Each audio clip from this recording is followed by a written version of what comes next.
Kami selalu menjadi kekuatan yang harus dipertimbangkan di e-sport MOBA. Jadi, jangan remehkan kami.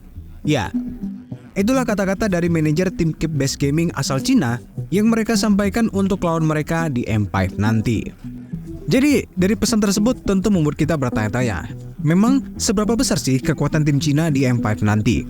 Dan apakah benar kekuatan tim Cina ini harus diperhitungkan oleh tim dari negara lain atau malah sebaliknya? Jadi, mari kita jelaskan. Ya, semenjak Cina dirumorkan akan masuk ke ranah scene e-sport Mobile Legends, memang wilayah satu ini mendapatkan perhatian lebih dari komunitas. Bahkan, kehadiran Cina di kompetitif Mobile Legends memang dipandang akan menjadi pesaing terkuat. Dan gak sedikit orang yang memberikan sebutan kepada tim Cina sebagai raja terakhir di Mobile Legends.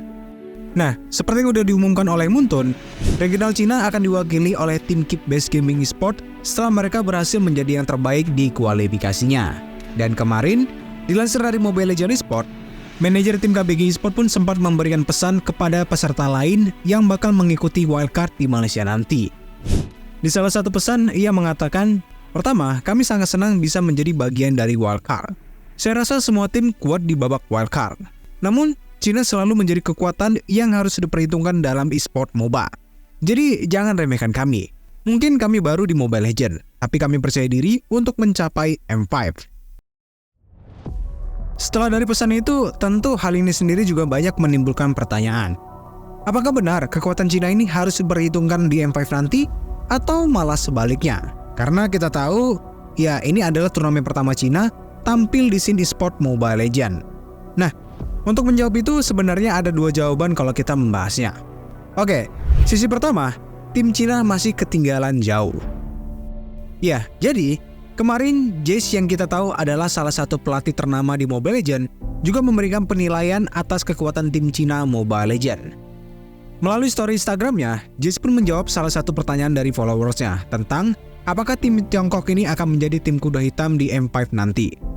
Jace pun mengatakan kalau tim Cina masih ketinggalan jauh berdasarkan pengamatannya di beberapa scrim.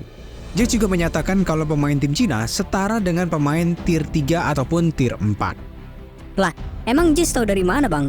Emang dia bisa lihat hasil scrimnya? Ya, karena di beberapa waktu lalu Jace ini sempat hadir lah di kantor Muntun Cina. Dan pastinya sedikit banyaknya ya dia juga mendapatkan informasi mengenai tim-tim Cina. Makanya dia bisa ngomong seperti itu. Kalau misalnya si Jace ini nggak mengetahui informasi mengenai hasil tim-tim Cina, ya pastinya dia juga nggak ngomong seperti itu. Sedangkan untuk di sisi kedua, mereka hanya butuh waktu. Maksud gua butuh waktu di sini adalah kita tahu Mobile Legends sendiri masih berumur jagung di regional Cina. Bahkan bisa dibilang Mobile Legends sendiri masih dalam tahap beta atau tahap pengembangan. Apalagi untuk saat ini, Muntun sendiri juga masih berusaha untuk merevamp beberapa hero global untuk masuk di negara Cina. Otomatis ya mungkin hal itu bisa menjadi salah satu faktor lah kalau mereka masih butuh waktu lagi untuk menguasai mikro dan makro, termasuk hero-hero yang akan direvamp di negara Cina. Jadi berdasarkan apa yang udah kita bahas ini, mungkin udah menjawab lah bagaimana hasil tim Cina di M5 nanti. Dan kalau semua ini terbantah, terus mereka bisa bersaing dan lolos ke M5, ya mungkin Cina bisa menjadi ancaman serius bagi negara lain, kalau mereka lolos ya. Dan mungkin tim Cina ini juga harus bekerja lebih keras lagi lah untuk mereka mengejar ketertinggalannya. Tapi dengan waktu dan usaha, pastinya ngebuat mereka juga bisa menjadi pesaing kuat bagi negara lain termasuk Indonesia dan Filipina sebagai dua negara yang mendominasi di sport Mobile Legends. Oke, jadi gimana nih pendapat kalian? Menurut kalian apakah Cina ini akan bisa bersaing di M5 atau mereka masih membutuhkan adaptasi lagi untuk bisa lebih bersaing dengan negara-negara lain? Mungkin kalian bisa berikan pendapat kalian di kolom komentar.